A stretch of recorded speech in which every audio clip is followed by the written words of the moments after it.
Hello everyone, welcome to my video channel. Today I am going to talk about bone and its component, part 2.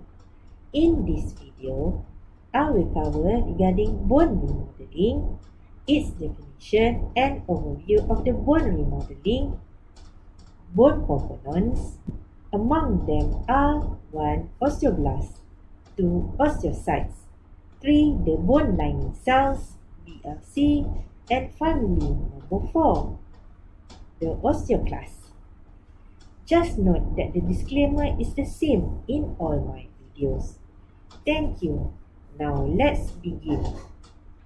Bone remodeling is a physiological process in which old bone is degraded by the osteoclast and subsequently replaced by new bone formed by the osteoblast. Remodeling process plays an important role in maintaining a healthy skeleton. Bone remodeling process is accomplished by the cycles of resorption of the old bone by osteoclast and the subsequent formation of the bone by osteoblast. This totally depends on the osteoclast-osteoblast relationship. The termination of bone resorption and the initiation of bone formation in the resorption lacuna occur through a coupling mechanism. This coupling mechanism ensures that the amount of bone laid down is equivalent to the bone removed during the resorption phase. Based on the illustration, I am starting with the resting phase. In this resting phase, the quiescent bone surface covered by lining cells and matured osteocytes in the inner bone.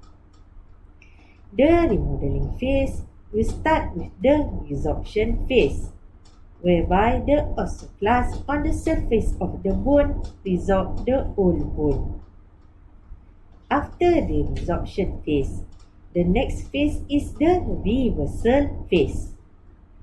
In this phase, the osteoclast will appear at the resorption site. The osteoclast will then fill the resorption cavity with osteoid. In this process, it is named formation phase. Okay, then from the formation phase, we are going to the mineralization phase. In this phase, the osteoid becoming mineralized and embedded on the bone surface. After everything settled, the bone will go to the resting phase again. This cycle or circle starting again if there is an injury to the bone with resorption phase, then reversal phase, proceed to formation phase, and finally mineralization phase. Next, let's go to the bone components. Among them are A. Osteoblasts. Osteoblasts are a specialized fibroblast-like cells of primitive mesenchymal origin called osteoprogenitor cell. Osteoblasts originate from undifferentiated mesenchymal stem cells of the bone marrow with high ALP activity and synthetic function. In active form, osteoblasts are cuboidal in shape, found on a bone surface where they are active bone formation. What are the principal functions of osteoblasts? Osteoblasts synthesize components that constitute the extracellular matrix (ECM) of the bone. Example, type 1 collagen. Type 1 collagen made up about 90% of the organic matrix. The other function of osteoblasts is to promote mineralization of the organic matrix by matrix vesicles and extracellular organelles found in osteoid and associated with matrix calcification. Matrix vesicle contain alkaline phosphatase adenosine triphosphate (ATPase), adenosine triphosphatase (ATPase). It is a seeding site for hydroxyapatite crystal formation. As we cover regarding the osteoblast function, just know that the osteoblasts have three fates. One, it becomes inactive bone lining cells, BLC. Number two, it becomes osteocytes. Number three, it becomes apoptosis or programmed cell death. Next, the component of bone is B, osteocytes. Osteocytes is found about 90% of bone cell population, representing the most mature differentiation state of osteoblast lineage. Osteocyte cells are lying within the bone itself and are entrapped osteoblasts. Osteocytes occupy the lacuna, where many fine canals called canaliculi radiate from them in all directions. The canaliculi allows diffusion of substance through the bone.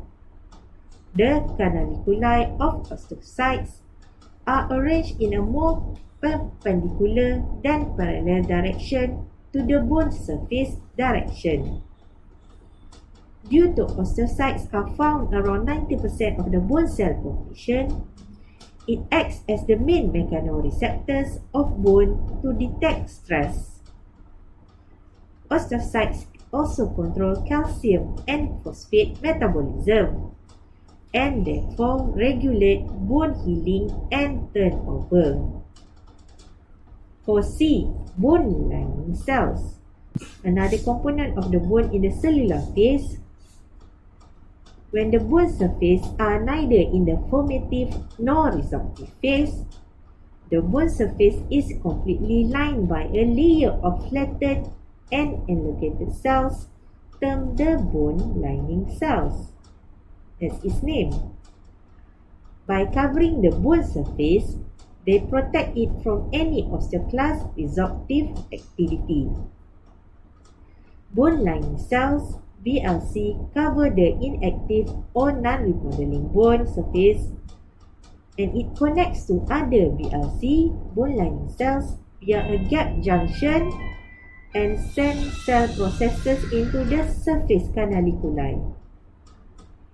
BLC can be induced to proliferate and differentiate into osteogenic cells and may represent a source of determined osteogenic precursor. BLC, the bone lining cells, have important function in hematopoiesis by controlling the inductive microenvironment. BLCs involved in the propagation of the activation signal that initiate bone resorption and bone remodeling. BLC bone lining cells maintain the bone fluids and the flux of ion between the bone fluid and interstitial fluid components for mineral hemostasis. And finally, D regarding osteoclasts.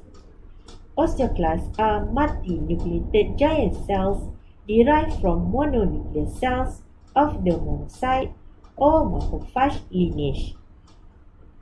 Osteoclasts lie in house-shaped lacuna, repeats on the endosteal and periosseous surface of the bone. Fully differentiated mature osteoclasts need to remain attached to resorb the bone. The tight osteoclast attachment onto bone occur through the sealing zone and the formation of the rougher border membrane. I will show an illustration about this. Osteoclasts have a brush border for surface area and contain carbonic anhydrase system that dissolve the inorganic hydroxyapatite and proteolytic enzyme, example TRAP and catepsin, to dissolve the organic matrix. Osteoclast also express a variety of one, integrins, and two, various bone matrix protein. Example, osteopontin, pitronectin, and bone cellular protein. In a pathologic condition, osteoclast formation and or function are elevated, leading to excessive destruction of the bone. Examples of pathologic conditions that are associated with osteoclast are A. Metabolic bone disease in postmenopausal osteoporosis, whereby there is an increase in osteoclast activity due to decline in estrogen levels, resulting from cessation of ovary function in postmenopausal women. B.